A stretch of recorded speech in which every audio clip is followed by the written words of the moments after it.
Yes, guys, so welcome back. As you know, we are going over the 4 pillars of getting into shape, basically. And in today's one, I'm going to be introducing the concept of mindset. This one kind of tends to be overlooked, but to be honest, without it, makes everything else irrelevant. So, of course, when it comes to getting into shape, nothing can happen without the diet, nothing can happen without the training, and nothing can happen without the recovery. You see, the issue is whether you have a set training plan or a great diet plan or a great sleep schedule, none of it matters if you can't make it consistent. And this, for me, is why fixing the way you view everything before you start is just as important. Fixing the way you view fitness, fixing the way you view yourself, mentally trying to understand why you currently are in the position you are in and how you're going to get yourself out of it. From beginning to end, your mentality is going to be your biggest obstacle. You can plan to have the same foods every day. You can plan to have the same schedule for training every week. If you can't actually get yourself to stick to it for a longer period of time, firstly, you won't see the result you want to see. And it's a bigger indication that what was really stopping you was your mindset. That's why in today's video, I wanted to go over what the mindset should look like and how to think if you do want to get into shape. And so firstly, we've got to look at what it actually is. What is your mindset? It's the way you think about the process of getting in shape. That being your decisions, that being your reactions, that being your consistency. Looking further into things like, do you panic after you have a bad meal? And would you quit after it? And what is your expectations on your results? Do you think it's going to be an instant thing that's going to happen overnight? These are all things that you kind of have to think about and plan out before even getting started, I'd say. It is so important to have an idea of what you want to look like. Otherwise, you are chasing an empty goal. You have no idea what you're chasing for and how to even get there, really. And as well as setting goals, you have to think about the less physical things as well. Like, why do you want it in the first place? Of course you want to look good. We already know you want to look good. Everyone wants to look good, right? But when I talk about your why, I mean internally, what will change out of getting the result that you want? What do you feel that not being in shape is holding you back from? Are you at a point where you're unable to do things that people in shape are able to do? Is it your confidence? Is it your drive? And once you have this why, you have everything you need to push you in order to get to that goal. But again, this is why it's so important to recognize this before you even start. Because anyone can start, really. But very few people go through the hard parts because they don't have enough pushing them through it. In fact, when they look at it, they don't even know why they're doing it to begin with.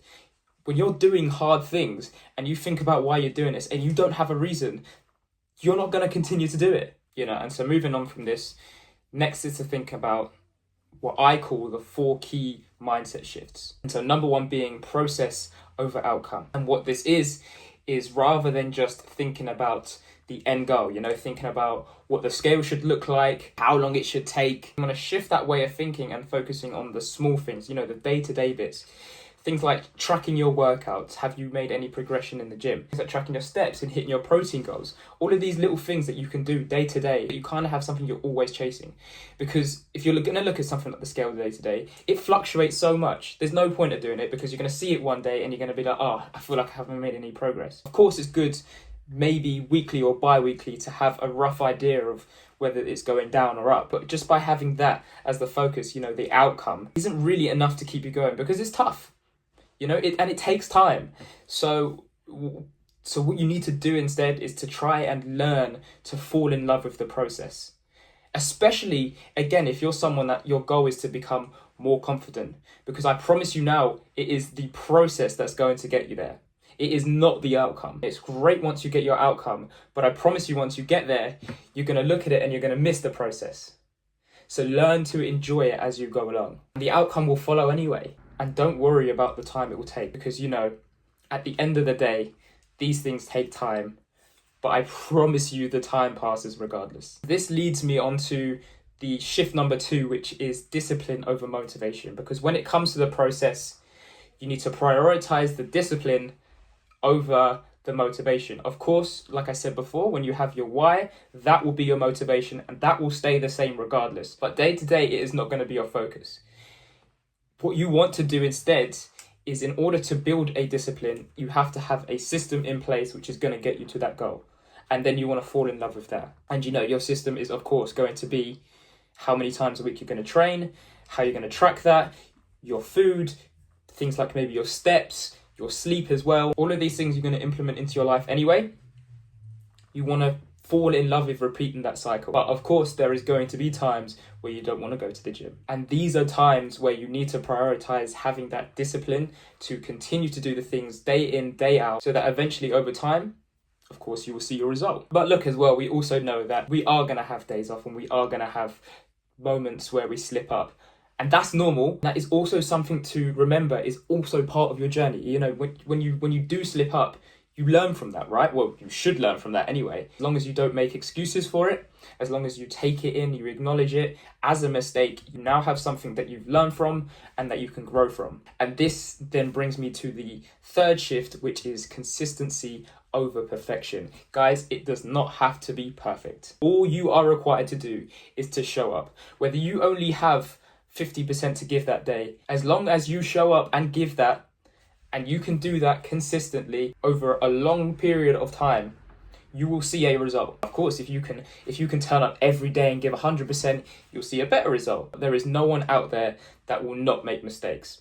No one. So you do not have to put an unnecessary stress on yourself to think that you can't make a mistake and it has to be perfect in order for you to see a result. All that is required of you is that when you do make mistakes, you just don't quit. You just don't give up. You learn and you move forward. You keep going. And a matter of fact, if you do slip up, that end goal doesn't get any further away. This brings me to the fourth key shift, which is identity over goal. And what this is if you are someone that just has the goal to lose a certain amount in a certain amount of time, that's not a bad thing. But once you hit that, then what?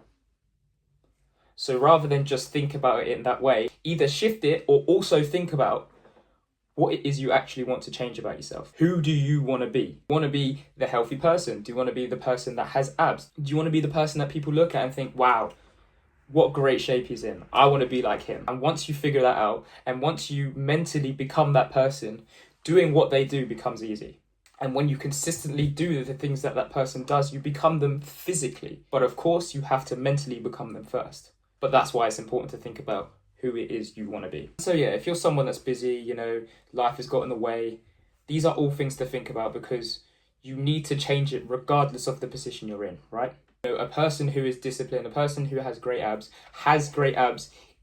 not in the good moments, but in all of their moments. So don't waste any time waiting for that perfect moment for it. Think about all of those things now. Write them down. Think about your why. Think about who you want to be and think about how you can become that person. And then the rest just follows.